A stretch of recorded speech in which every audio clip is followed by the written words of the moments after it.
سلام دوستانو، دا زمونږ د انګلیش سپیکینګ کورس پارت 4 یعنی څلورمه برخه ده او په دې ویډیو کې به موږ د انګلیسي هغه جملې زده کوو چې هغه ډیر امکان لري تاسو ته پته نه وي او د انګلیسي دغه جملې دوستانو زمونږ په روزمره ژوند کې ډیر زیات استعمالیږي.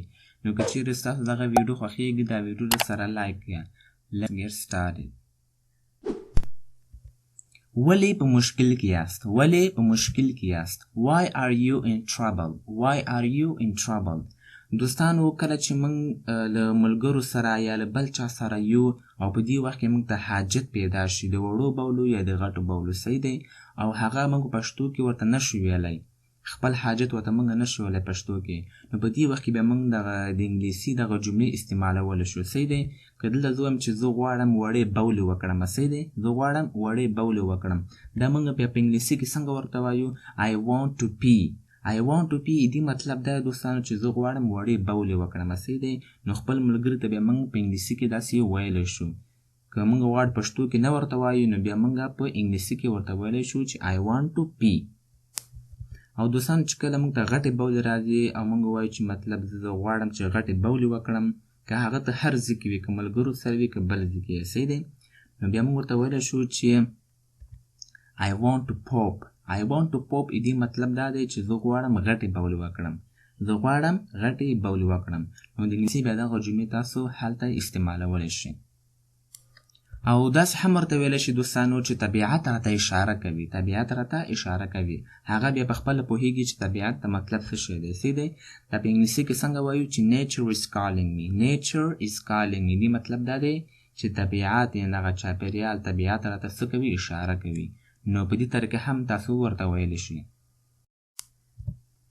فضول خبرې مه کوه فضول خبرې مه کوه don't talk nonsense don't talk nonsense nonsense ویل کېږي دوستانو فضول خبرو ته زما دا مطلب نه و زما دا مطلب نه و I did not mean that I did not mean that زه بخښنه غواړم زه بخښنه غواړم I apologize دوستانو apologize ویل کېږي بخښنه غوښتل صحیح دی او دا فارمل انګلیش دی او دا ډېر زیات استعمالیږي د I am sorry پر ځای باید تاسو دغه استعمال کړئ صحیح دی I apologize په وړو وړو خبرو زه نه خفه کېږم په وړو وړو خبرو زه نه خفه کېږم I don't get upset by small talk I don't get upset by small talk نو I don't get upset دې مطلب دی زه نه خفه کېږم by small talk په وړو وړو خبرو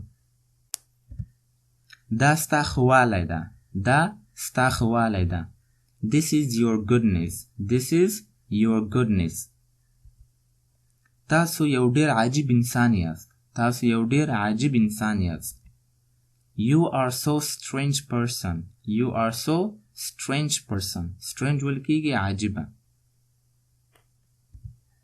ستا په مخ ډېرې دانې دي ستا په مخ ډېرې دانې دي دا موږ څنګه وایو ګورو دوستان دغه جملې څه ده زموږ په روزمره انګلیسي کې ډېر زیات استعمالیږي صحیح دی نو دغه قسمه جملې باید تاسو زده کړئ You have a lot of pimples on your face You have ته لرې a lot of pimples ډېرې زیاتې دانې pimples ویل کېږي دانو ته on your face ستا په مخ باندې ما دا مخکې هېڅ کله نه و لیدلې ما دا مخکې هېڅ کله نه و لیدلې I have never seen this before. I have never seen this before. د دې دانو درملنه وکړه. د دې دانو درملنه وکړه. Treat of these pimples. Treat of these pimples. Treat ویل کېږي درملنه کول. زه د 2 اونیو راهیسې دا درملنه کوم. زه د 2 اونیو راهیسې دا درملنه کوم دا موږ څنګه وایو I have been treating this since 2 weeks I have been treating زه د دې درملنه کوم since 2 weeks د 2 اونیو راهیسې د 2 هفتو راهیسې زه د دې درملنه کوم صحیح دی او دغه دوستانو کومه زمانه ده دا چې دا present perfect continuous tense صحیح ده present perfect continuous tense ده نو که چا هغه ویډیو نه وي کتلي هغه ویډیو درسره وګورئ د دې مخنیوی څنګه وکړم د دې مخنیوی څنګه وکړم How can I prevent this How can I prevent this Prevent ویل کېږي مخنیوی کول ته باید په ورځ کې 5 وخته اودس وکړې. ته باید په ورځ کې 5 وخته اودس وکړې. You should perform ablution 5 times a day. You should perform ته باید وکړې یعنی ادای کې ablution اودس 5 times a day په ورځ کې 5 ټیمه. په ورځ کې 5 ټیمه ته باید اودس وکړې. تا زما د زړه خبره وکړه. تا زما د زړه خبره وکړه. دا موږ څنګه وایو؟ You spoke my heart out. You spoke my heart out. دې مطلب دا چې تا زما د زړه خبره وکړه. موږ تل ستا بریا غواړو. موږ تل ستا بریا غواړو. We always wish you well. We always wish you well. آیا زه کولی شم دا جملې په خبرو کې وکاروم؟ آیا زه کولی شم دا جملې په خبرو کې وکاروم؟ Can I use these sentences in my conversation? Can I use آیا زه استعمالولی شم these sentences دغه جملې in my conversation زما په خبرو کې؟ هو ته کولی شي. هو ته کولی شي. Yes you can. Yes you can.